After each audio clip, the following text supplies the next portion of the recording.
And I'm going to ask to the stage next Dr. Jennifer Barth. And Jen is OpenUK's Research Director, Chief Research Officer. She's worked with us for 4 years. And we would normally be updating you on the economics of open source at this point. We've left that for the autumn so we can address the manifesto now in response to the election. But I'm going to ask Jen to come up and go through some of the key findings of the report. And then when Jen's finished that, I'm going to bring to the stage Will Hutton to do our first keynote. And Jen is a social scientist who did her PhD in coffee, which made her super qualified to work with us on open source because we drink a lot of coffee. But she has really learned a lot about you and the community in the last 4 years, and I'm sure many of you know her already. Jen, would you like to join us?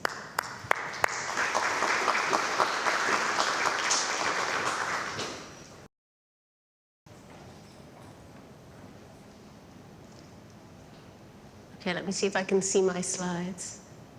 Great. Thank you, everyone, for being here today.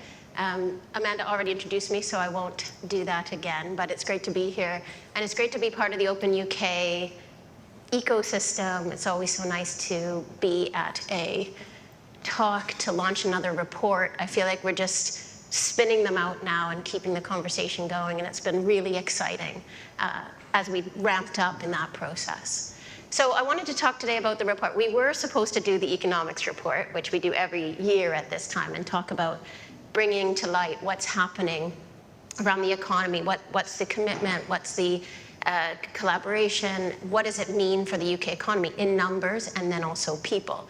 But we strayed from that because of the election, of course, tomorrow, and wanting to talk about the manifesto. And this provided a perfect base to bring a number of topics that we've been talking about and putting reports out on together in bite-sized pieces. I won't go over everything in detail because today is about that. So the different speakers have contributed to our report. They've done case studies with us. They're doing fireside chats. They've written thought leadership.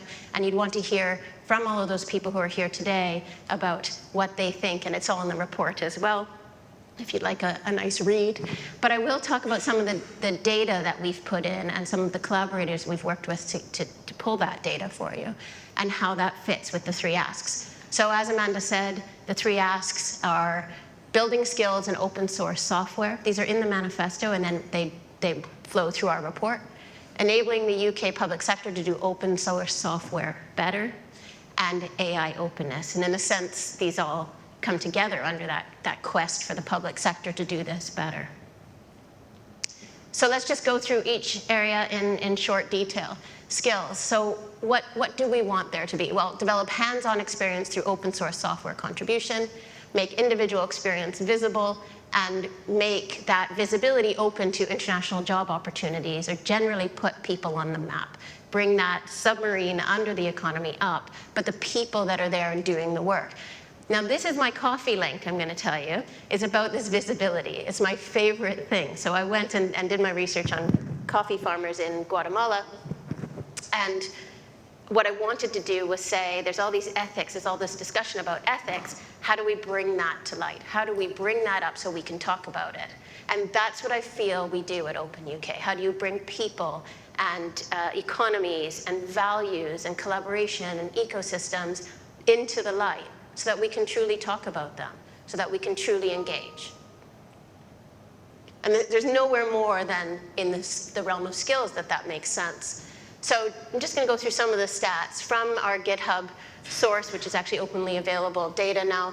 We have 3.6 million GitHub accounts as of the 1st of June. So all the numbers in the report are pretty much as of the 1st of June, 2024.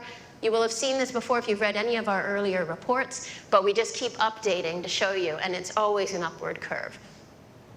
So 3.6 million GitHub accounts in the UK.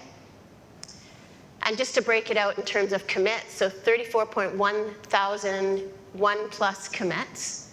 And then when you get down to 1,000 plus commits, we're at about 834. Again, this exact visual was in our skills report, and then you can see it here. So this is UK-based contributors by their commits ever made. So a growing number. We're always so happy to see that growing, and growing quickly because we're only partway through the year. This we drew from the World Migration Report just recently, the 2024 version.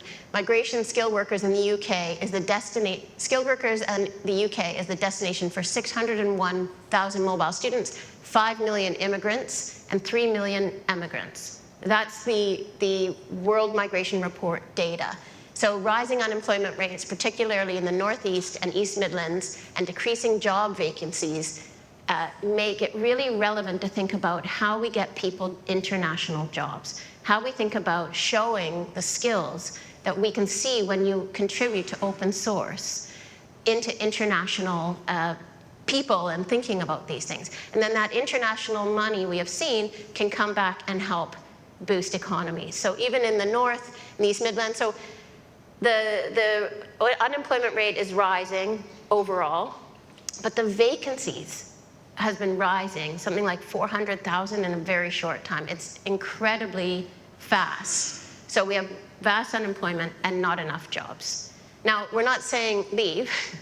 We're saying, how do we get those skills to be global? Open source is global. It always has been. Everybody has worked remote forever. Now, and luckily now we're back to having people be able to get together and have those communities, but still work quite separate. And the biggest contributor is in Scotland, for example. So you can find all these places that aren't just the London and southeast part of this country, where there are great skilled people looking for work. I'm going to go faster. This one's quite quick. Public sector enablement, good open source curation, world-leading policy and procedures, of course, and a public sector environment that invests in the infrastructure, resources, and communities of open source. This is what our call is for public sector. This is exactly what we're talking about today. I won't talk for long, but just to say, when we did Runa Capital, who's been helping us with our data for a number of years now, and are absolutely amazing because we ask for something at the last minute and they produce it for us and we can have a conversation and it puts things out there for us to talk about. 1,780 repos from GitHub that fall under NHS, GDS, and I'm forgetting the third one, but 3 sources. I was hoping my notes would be here. GDS, Business, Energy, and Industrial Strategy Base, and the NHS Digital. So that's what we've drawn from that. Along the bottom is the new Inspect AI, the framework, with 369 stars at June 1st. And of course, because it's new, 0 a year ago. So the development and the process that's happening and how the open source is the base of the way in which we're managing and thinking about AI safety in the UK. So embracing open source aligns with the government digital transformation goals, driving better public services, fostering a culture of continuous improvement, reducing cost, allowing people to share what they're working on, to create in similar ways, and to allow access and build for people all over the country. By leveraging open source, the UK public sector can address those complex challenges, ensure robust, scalable, secure digital infrastructure, and we're leading in this, but we need to show it.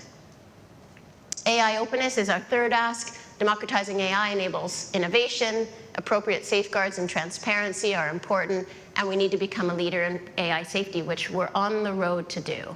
It's happening, but where is openness in that question, in that point? I'm going to move through these really quickly. So UK AI repositories by creation year with 1,000 plus stars as of 1st of June. So you can see we published up to 2023 at 14, and now we've published 11, and again, we're only partway through the year.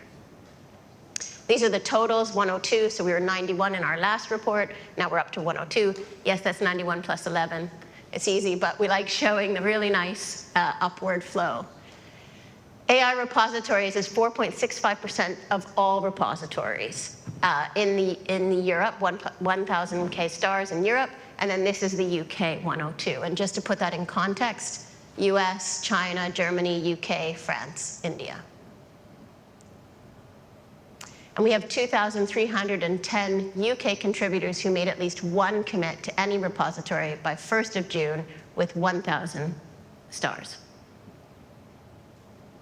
I think that's my last slide. So thank you very much. I hope you'll take a look at the report. We'll also publish some of the case studies separately on the website. And thank you very much for joining today. Hope you enjoy the day.